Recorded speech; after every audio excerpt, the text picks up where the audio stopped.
നല്ല ഒതൻറ്റിക് യമനി മന്തി വെച്ചാലോ? Come with me. Simple recipe, limited ingredient, no onion, no tomato, no garlic. ആദ്യം തന്നെ മന്തി മസാല ഉണ്ടാക്കിയെടുക്കുക. ചെറുജീരകം, വലിയ ജീരകം, കുരുമുളക്, ഹോൾ സ്പൈസസ് ഇട്ട് നല്ല രീതിയിൽ റോസ്റ്റ് ചെയ്തിട്ട് മസാല ഉണ്ടാക്കിയെടുക്കുക. ശേഷം ബസ്മതി റൈസ് 3 പ്രാവശ്യം വാഷ് ചെയ്തിട്ട് 1 hour സോക്ക് ചെയ്യാൻ വെക്കുക. പിന്നെ ചിക്കൻ എടുക്കുക, 2 സൈഡും നല്ല രീതിയിൽ പോക്ക് ചെയ്തെടുക്കുക.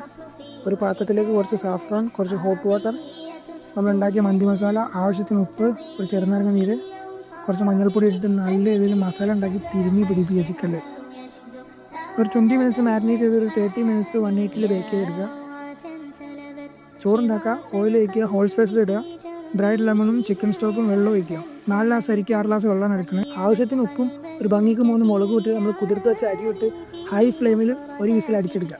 ശേഷം വേവിച്ച് ചിക്കൻ മുകളിലിട്ടിട്ട് ഒരു 20 മിനിറ്റ് നമ്മൾ ദം ചെയ്യുക. കുറച്ചുകൂടെ റിച്ച് ആക്കാൻ വേണ്ടി ഞാൻ ഗീയിൽ കുറച്ച് കിസ്മിസും ഓണിയനും ഫ്രൈ ചെയ്തെടുത്തിട്ടുണ്ട്. സിമ്പിൾ റെസിപ്പിയാണ്, ചിക്കൻ്റെ ഫ്ലേവറൊക്കെ നന്നായിട്ട് കിട്ടുന്നുണ്ട്. അപ്പോൾ എല്ലാവരും ട്രൈ ചെയ്യുക.